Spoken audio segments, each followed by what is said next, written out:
I am very privileged and fortunate. I have two beautiful children, and the Constitution was written for me. The Constitution was written for me because I am a male, obviously, white landowner.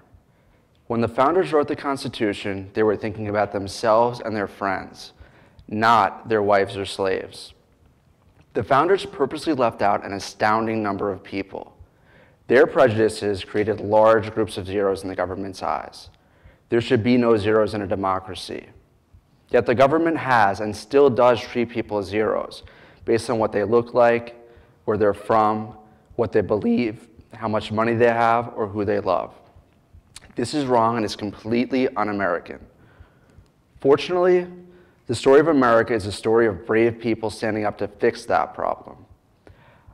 I love my job. I'm very fortunate in my role as head of the ACLU of Connecticut to work with these brave and bold people every day in the battle to make sure that the Constitution's promises and guarantees apply to everyone, not just me, the white male landowner. We do this by taking to the courts, the Capitol, and over the last year and a half or so, the streets, to make sure the government listens to and is held accountable to the people. When we go to court, our clients are the heroes, not us. When we go to the Capitol and push for pro-civil liberty laws, we're not the heroes. The people that come and testify or blow up their legislators' phones or pack the Capitol building are the heroes, not us. We're the allies. We're the co-conspirators. We're the enablers. My law school education taught me expensively that zealous legal advocacy in the courtroom was the answer to society's ills and injustices. And during my first 8 years with the ACLU and my role as staff attorney, I pursued this avenue for justice. Working alongside my brave and bold clients, we secured victories for free speech, women's rights, disability rights, and prisoners' rights. When I stood in the front of that courtroom in front of a judge, I immediately learned the great power that a packed courtroom behind me or a demonstration outside the courthouse could have on which way the scales of justice tipped. Litigation is an amazing tool for change. It's a great equalizer, but I wanted to find other ways to help more people have their voices heard by the government. So at that time, I made a really big career switch. I made the switch from the second most hated profession in America, lawyer, to the 9th most hated profession in America, lobbyist. A small, modest upgrade. When I proudly stood with the transgender community to fight an anti-discrimination law, I saw again that change doesn't happen without a movement. We had tried multiple years to pass this law and failed every time. But ultimately, Connecticut did the right thing, and we became the 14th state in the country to protect transgender people. That law passed because brave trans people came to the Capitol and told their stories. They told stories that were often painful and triggering, but they did so to dispel myths and falsehoods about trans people. And because of those people, trans people are no longer treated as zeros in our state.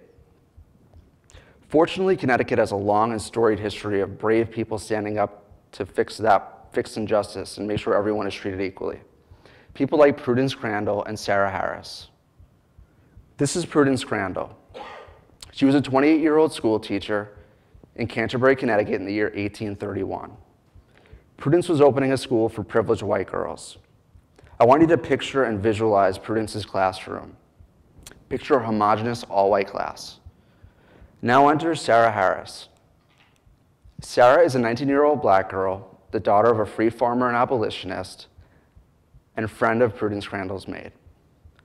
Through her friend, Sarah has access to Prudence's schoolhouse, and she hears Prudence teaching class. Prudence decides that she wants to attend class so she could learn and become a teacher herself. Sarah musters the courage and asks Prudence to attend the school. Prudence says yes. Prudence is a reader of the abolitionist newspaper, The Liberator, and she decides to say yes to do her part for the cause. Together, Prudence and Sarah created the very first integrated classroom in America. Well, word spread in the town, and not in a good way. When it became clear to the parents that Prudence was not going to give in to the calls to expel Sarah because of her skin color, they pulled their white daughters out of the school, and the school fell apart. Sarah left Connecticut to start her own family, and she and her husband later become conductors on the Underground Railroad. Prudence regroups, and she reopened the school in 1833, this time as a school for black girls. Black families from all over the Northeast send their daughters to the school. They hail from Boston, New York, Philadelphia, and other places. Prudence and her students face immediate hate, hostility, and bigotry. Just 1 month after the school opened, the state of Connecticut passed a new law, a law aimed at shutting Prudence down and keeping her students as heroes. This law is known as the Black Law. It made it illegal to teach black students who came to Connecticut. Prudence is immediately charged criminally and jailed. Fast forward to the summer of 1834. Picture the inside of the highest courtroom in Connecticut on a hot July day. Prudence is in the court waiting to learn her fate. The verdict comes down, not guilty.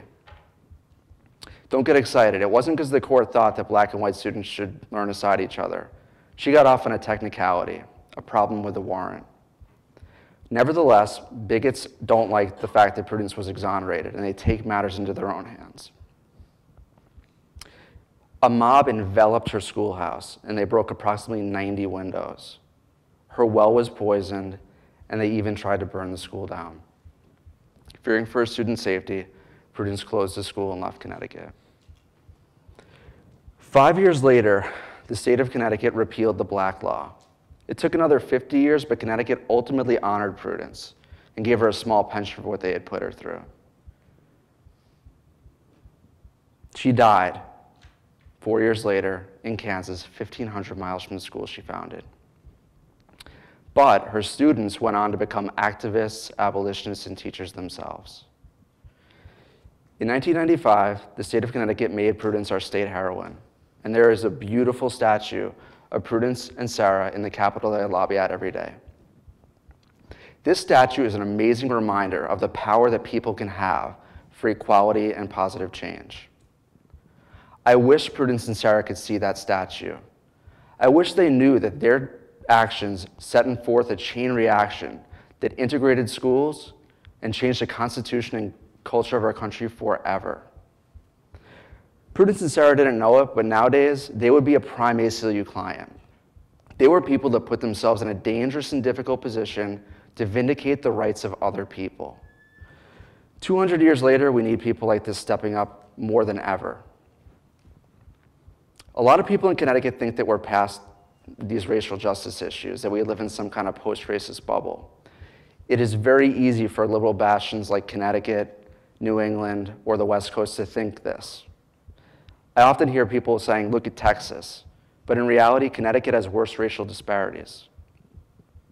According to the Boston University School of Public Health, Connecticut has the 5th worst structural racism problem in the country. We know that the more divided a place, the bigger the difference in how police and the government treat black first white residents. That is a very big problem here in Connecticut. You don't have to look any farther than our criminal justice system to see the depth of our problems.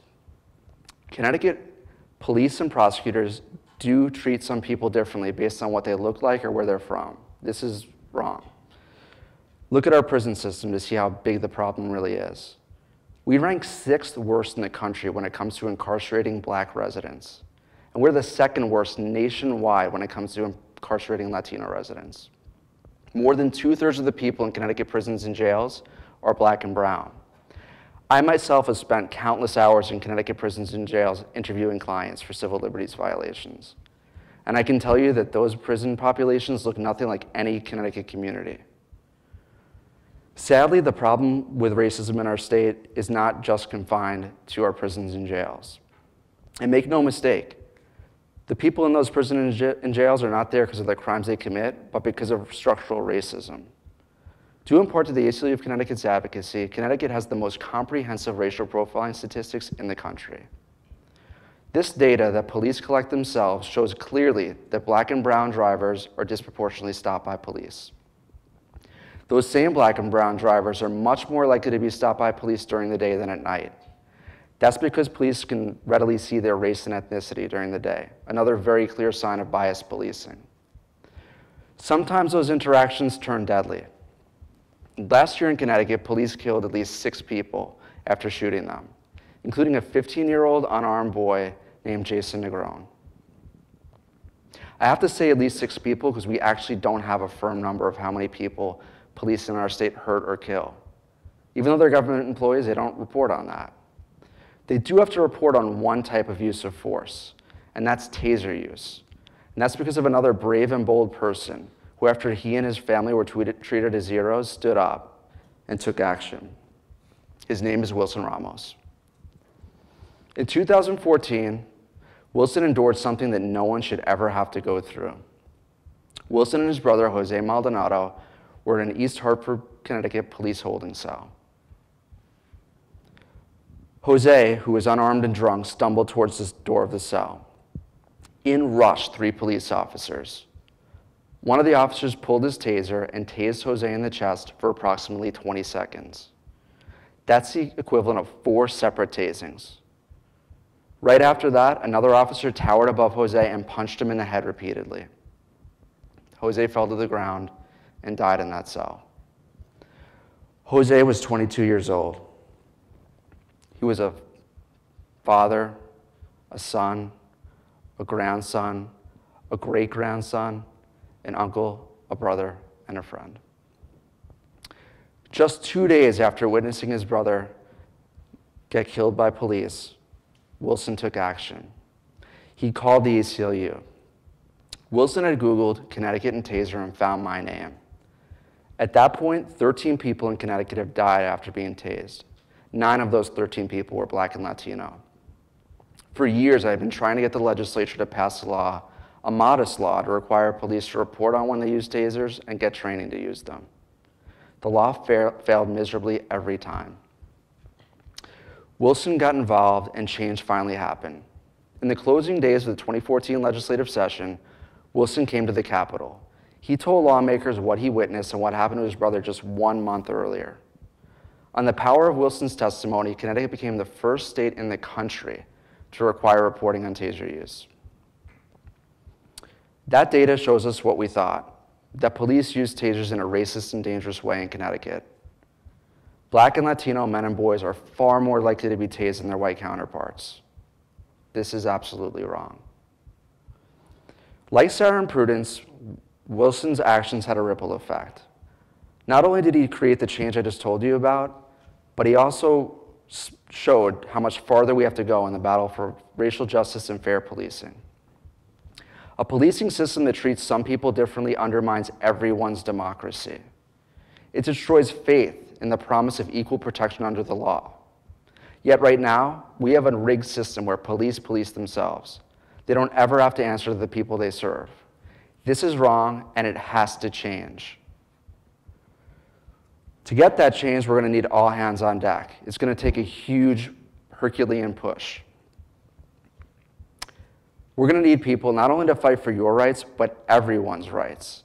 And we're going to need you to use your privilege and power to elevate and amplify the voices of people that the government still treats as heroes. We're going to need a movement. And fortunately, we have one. The movement I'm referring to is a movement that crystallized after the last presidential election. It's a movement that's being fueled by people that were or still are treated as heroes by our government.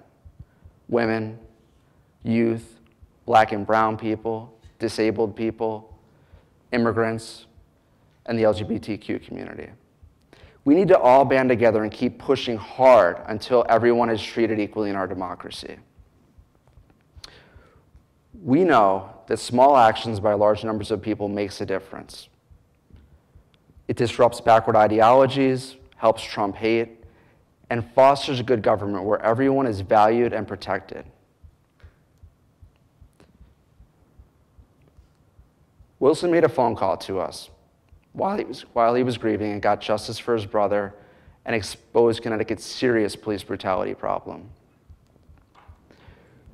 Prudence asked for an opportunity never given to someone that looked like her. She endured violence for it and paved the way for future Black students. And Prudence gave her an opportunity that was never afforded to someone that looked like Sarah, and she wouldn't back down. Now it's your turn. We need you to keep marching, keep tweeting, keep Facebooking, Keep lobbying, keep calling your legislators, keep active. And if you're one of those people that don't mind going to your friends and neighbors and rallying them, make sure they do those same things. I promise that if you are brave, bold, and engaged, our democracy of the people, by the people, and for the people, all people, will be America's future, even if it hasn't been America's past. Thank you.